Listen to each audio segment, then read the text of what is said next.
Welcome back to my new blogs Tumpa কথা blog channel. আমার চ্যানেলে তোমাদের অনেক স্বাগত। তোমরা সবাই কেমন আছো? আশা করি ভালো আছো, আমিও ভালো আছি। আমি টুম্পা নিয়ে চলে এসেছি তোমাদের সামনে নতুন ভিডিও প্রতিদিনের মতন।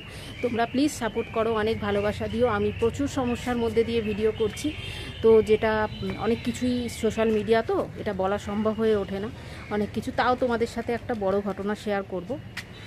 15-20 দিন ধরে এই সমস্যা হচ্ছে, প্রতি বছরই হয় জবা ফুলের সিজনে, তো আজকে এবারেও হচ্ছে।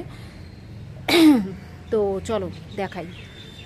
তো গাইজ দেখো, তোমাদেরকে আমি আর কি বলবো, এই যে এইখানে দেখতে পাচ্ছ না, এটা যারা চেনো লঙ্কা গাছ, এটা লঙ্কা গাছ, আর এইটা তোমার অপরাজিতা গাছ।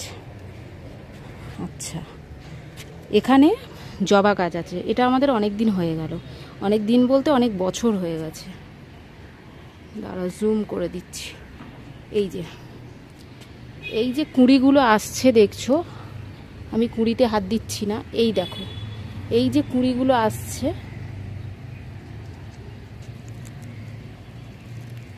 এই দেখো এই কুঁড়িগুলো যে আসছে না, এইগুলো আমরা একটা অ্যাপার্টমেন্টে থাকি, তো তোমাদেরকে আগেও বলেছি ব্লগে।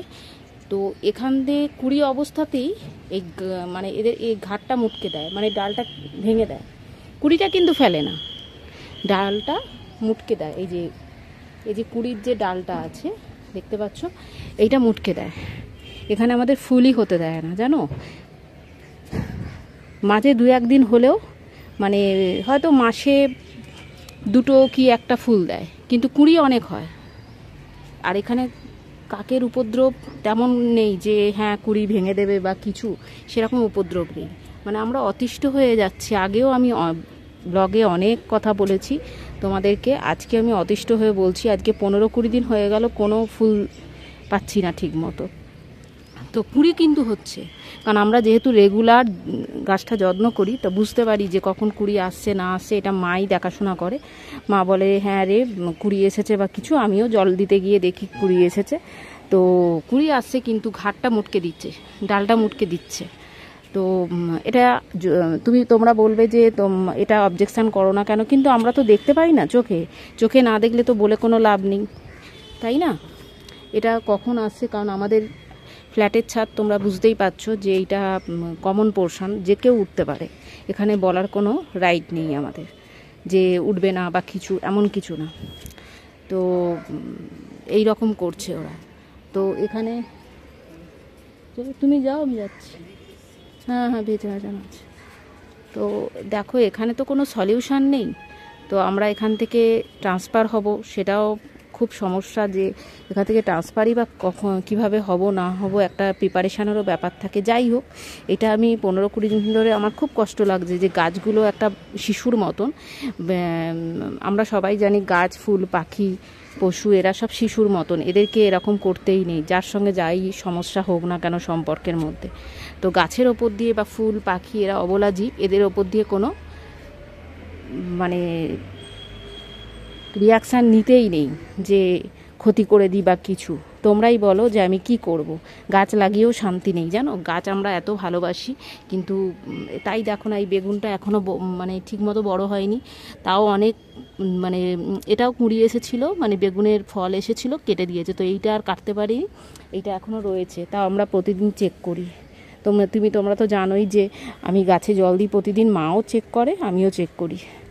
তো এই হচ্ছে ব্যাপার। আর তোমাদের ফুটিটা দেখিয়েছিলাম, তো ফুটিটা একটু আগে মা তুলে নিয়ে গেছে, পেকে গেছে। তো চলো নিচে গিয়ে দেখাই।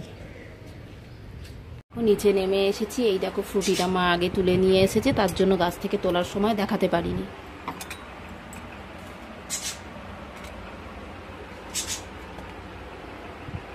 গাইস, ফুটিটা বেশি বড় হয়নি, তো গাছের ফল নিজেদের চাষ করার বলতে পারো। তো এটাতে খুশি লাগে যে যেমনই হোক জিনিসটা ভালো হয়েছে, ব্যাস এইটাই যথেষ্ট। আর যেটা বলছিলাম তোমাদের, তো ছাদে তোমরা হয়তো ভাববে যে কোনো স্টেপ নিচ্ছে না কেন বা কিছু, এটার কোনো স্টেপ নেওয়ার ব্যাপার নেই। এটা মানুষের রুচিবোধের ব্যাপার, যে একটা গাছের আমি কেন ক্ষতি করবো। মানুষের সঙ্গে সম্পর্ক যতই খারাপখানি হোক না কেন বা তিক্ততা হোক না কেন, তো এটা একটা অবলা জীবের এরকম ক্ষতি করা উচিত না, আমি তো মনে করি। তোমরাও নিশ্চয়ই তাই মনে করো যে এগুলো ঠিক না। যাই হোক, কী করবো, যতক্ষণ না ট্রান্সফার হচ্ছে এই জায়গা থেকে, আমাদের ভুলবশত এখানটায় চলে মানে আসা হয়েছে। যখন এসেছিলাম তখন আমার বাবা ছিলেন। বেশ কিছু বছর থাকার পর বাবা তো 21-এ গত হয়েছেন। তারপরে আমরা দুজন, আমাদের উপর আরও প্রেশার আসতে শুরু করে। তো আমি এটা মিথ্যে কথা বলবো না যে আমাদের অ্যাপার্টমেন্টের সবাই খারাপ। তো একজনের দোষ সবার ঘাড়ে দিলে চলবে না। তো সবাই খারাপ নয়, মানে সবাই আমাদের ভালোবাসে। তবে ফ্ল্যাটে বেশ দুজনের কথা নাম নিচ্ছি না, কারণ এটা সোশ্যাল মিডিয়া, তোমরা জানো এখানে নাম নেওয়া একটু অসুবিধা আছে। কারণ চেনা পরিচিত পাড়াপড়শি সবাই ভালো, কিন্তু তার মধ্যেই যে কোথায় কালো সর্ষে বেরিয়ে যাবে কোনো ঠিক নেই। তো যাই হোক, ফ্ল্যাটে দুটো ওনার আছে, তারা আমাদের বেশ ক্ষতি করার চেষ্টা করছে এবং মানে চেষ্টা করে এবং করেও যাচ্ছে। যাই হোক, আমরা খুব সাবধানে আছি। অনেকে যারা শুভাকাঙ্ক্ষী আছে তারা বলেন যে তোরা একটু সাবধানে থাক। তো সাবধানে আছি, কিন্তু সেটা কতদিন, কত বছর? এটা তো একদিনের ব্যাপার নয় যে হ্যাঁ একটা দিন দুটো দিন লোকের বাড়িতে গেছি তো একটু অ্যাডজাস্ট করে নেবো ব্যাস, কিন্তু তা নয়। তো এটা সারা জীবনের ব্যাপার। তোমরা জানো, যারা আমরা মধ্যবিত্ত পরিবার, মাথা গোজার আসতে না একবার হয় না, আবার 10 বার কী করে হবে, এই একটা ব্যাপার আছে। যাই হোক, ঠাকুরকে ডাকছি যে খুব তাড়াতাড়ি আমরা যেন এখান থেকে শিফটিং হতে পারি। তোমরা ভগবানের কাছে প্রার্থনা করো। আমাদের এখন এইটাই চাওয়া যে খুব তাড়াতাড়ি একটা ভালো জায়গায় যেন শিফটিং হতে পারি। তো যাই হোক, ভিডিওটা তো শুরু করেছি অনেকক্ষণ আগে। এবার আমি রান্নাঘরে যাব, বক বক করলাম, মা পুজো করছে, তো এবার যাবো রান্নাঘরে। তো আজকে দেখো রান্নার পর্বে কি আছে। পটল ভাজেছি, এটা দুটো পটল ছিল, ভেজে নিলাম। আর ঢ্যাঁড়সটা অন্যদিন সেদ্ধ করি, বেশিরভাগ দিন আজকে ভেজেছি। তো পটল ভাজা আর ঢ্যাঁড়স ভাজা। তো ভাজাগুলো তো হয়েই গেল। আর এদিকে দেখো চাউমিন করেছি। এটা এখনের জন্য না, এটা সন্ধ্যাবেলা একটু টিফিন করব, তার জন্য করে রাখলাম। তো এই দেখো, আমার ডিম খাওয়া ততটা চলে না, কিন্তু তবুও অল্প ডিম দিয়ে করেছি।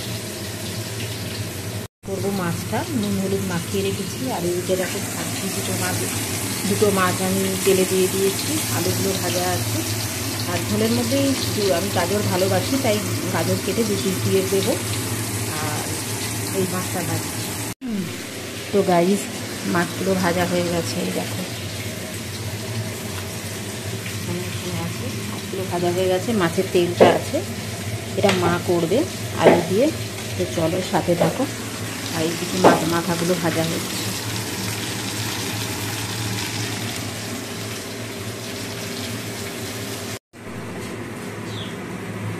তো গাইস, মাছের ঝোলটা পরে করব।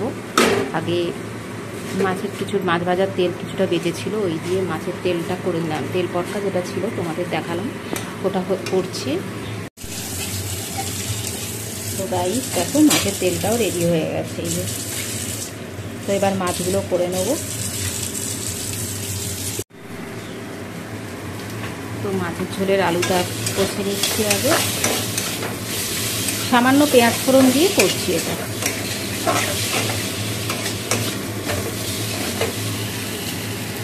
তোমরা প্লিজ সাথে থেকো, কারণ দেখছো তো আমি এইভাবে ভিডিও করছি প্রায় 2 মাস হয়ে গেছে মনে হয়। তো তোমরা প্লিজ সাথে থেকো, কিছু করার নেই। যদি কিছু করার থাকতো তাহলে আমি সেইভাবেই ব্লগটা করতাম। তো এইভাবেই আমাকে কন্টিনিউ করতে হচ্ছে বেশ কিছুদিন। এখন কতদিন করতে হবে তাও জানি না আমি, যার জন্য নিজের ফেসটা দেখাতে পারছি না। যেহেতু আমি ক্যামেরাটা করছি, ভিডিওটা করছি, তো আমি দেখাতে পারছি না, এই জন্য।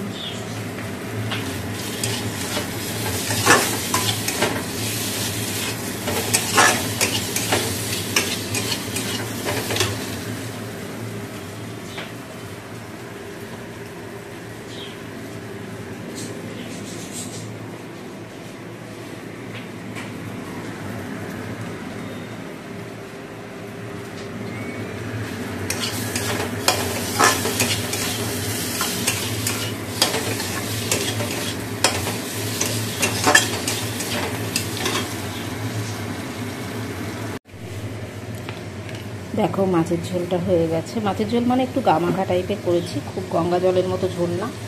এই দেখো। তো গাইস, রান্না তো হয়ে গেল। রান্না করার পর আমি একটা কাজও করে ফেললাম, শর্ট ভিডিওগুলো দেখো, লং ভিডিওর সাথে সাথে। আমি কিছুদিন যাবতই